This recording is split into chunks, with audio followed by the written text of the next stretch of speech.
Congress party Goebbels ప్రచారం బట్టబయలైపోయింది. గత కొంతకాలంగా 6 గ్యారెంటీలు అమలు చేయలేక అప్పులపై దుష్ప్రచారం చేస్తూ తప్పించుకోవాలని రాష్ట్ర ముఖ్యమంత్రి రేవంత్ రెడ్డి గారు ప్రయత్నం చేస్తూ వచ్చారు.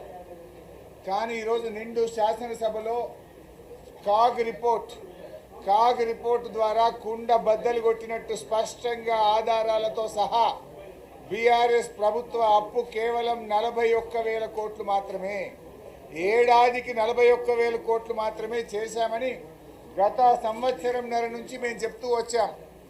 మేము గత 16 నెలల నుంచి ఏదైతే చెప్పామో ఇవాళ కాగ్ రిపోర్టు కూడా మేము చెప్పిందే నిజమని చాలా స్పష్టంగా తేల్చి చెప్పింది. కాగ్ రిపోర్టు చెప్పడమే కాదు, బట్టి విక్రమార్క గారు కూడా అసెంబ్లీలో మేము చెప్పిందే నిజమని చెప్పారు. అంటే ప్రభుత్వము మరియు గ్యారెంటీల రూపంలో తీసుకున్న మొత్తం కూడా కలిపి 4,17,000 కోట్లు మాత్రమే. 10 ఏళ్లలో 4,17,000 కోట్లు అంటే సంవత్సరానికి 41,000, 42,000 కోట్లు. అంటే కాంగ్రెస్ ప్రభుత్వం 1,58,000 కోట్ల రూపాయలు అప్పు చేసింది. చేసిన పని అయితే సున్నా. ఇలా నగ్నంగా ఇంకొక విషయం బయటపడ్డది.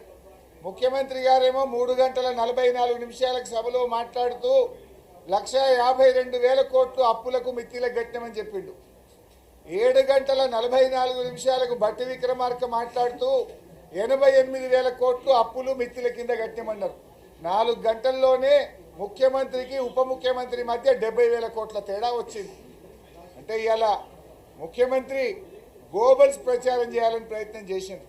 ఈయన ఆర్థిక మంత్రిగా ఉప ముఖ్యమంత్రిగా రాష్ట్ర ప్రభుత్వ ఖజానా నుంచి చెల్లించేది మాత్రమే రాష్ట్ర ప్రభుత్వ అప్పు. మేము గత 16 నెలలుగా ఏ లెక్క అయితే చెప్పామో ఇవాళ అదే లెక్క కరెక్ట్ అని కాగ్ చెప్పింది. సభ సాక్షిగా బట్టి విక్రమార్క గారు కూడా అదే చెప్పారు. సో ఇప్పటికైనా కాంగ్రెస్ నాయకులారా 6 లక్షల అప్పు, 7 లక్షల అప్పు, 8 లక్షల అప్పు అని గోబల్స్ మానుకోండి. బీఆర్ఎస్ ప్రభుత్వ అప్పు ఏడాదికి 41,000 కోట్లు, కాంగ్రెస్ చేసింది 1,58,000 కోట్లు. ఇది నేను చెప్పలే, రేవంత్ రెడ్డి గారే చెప్పారు. ఇకపోతే